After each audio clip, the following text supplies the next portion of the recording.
Writing a drug or alcohol intervention letter is not as simple as many may think. When you're writing a letter, your goal is to diffuse and or bring down the substance user's stress level and anxiety. Addicts and alcoholics are not oblivious to what an intervention is, and unfortunately, many who have seen the television show Intervention believe it is a coercive act, or they believe that is a way of forcing somebody into treatment or doing something that they don't feel or think that they want to do.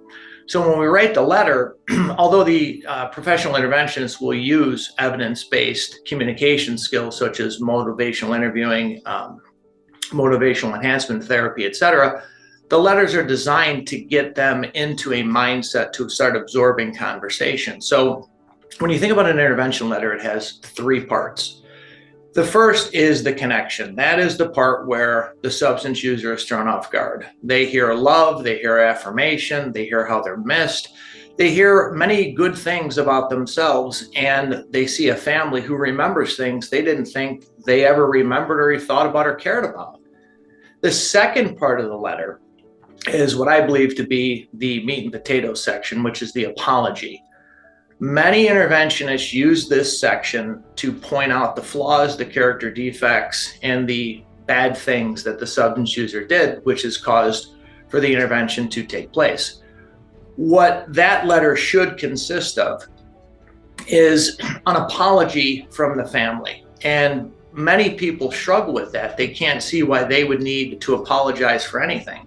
And you have to remember, the substance user is often acting out the family dysfunction, the family roles that have came about as a result of the addiction. So when this section is written, when you're going through the pre-intervention day with the interventionist, you want to look at what role you've taken on, identify with that, and think about what you could have done differently or how that may have compromised the substance user from wanting to do something different. Again, it's not the family's fault. Everybody's been affected and everybody's acted out in a certain way. And for some people, the intervention apology can simply be, we waited too long. Well, whatever it is, you don't want the substance user to feel attacked. And when they hear this second section, that's where they really think they're going to have the missiles tossed or shot at them, and they don't.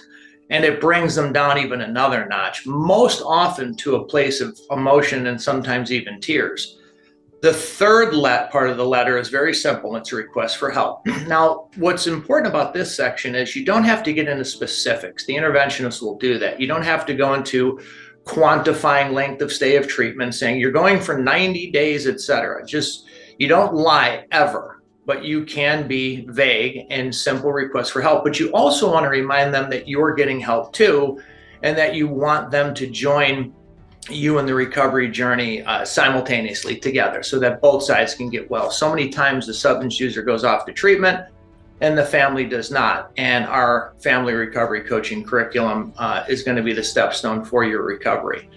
Now, there is one additional letter that we put together, and that letter is the boundaries, accountability, detachment letter. And that letter is written and read if they say no, or if they say yes, that letter is sent to the treatment center, at which time the treatment team will use the letter when they feel it's necessary, or if your loved one tries to leave treatment against medical staff or clinical advice. So we don't feel the need to have that letter read if they accept help. Once they agree, there's no reason to go back and say, well, this is what would have happened if you said no. They will hear that letter either at the treatment center, or they will watch you act out your new way of handling the situation with your boundaries, with your accountability, with the consequences, and with detachment.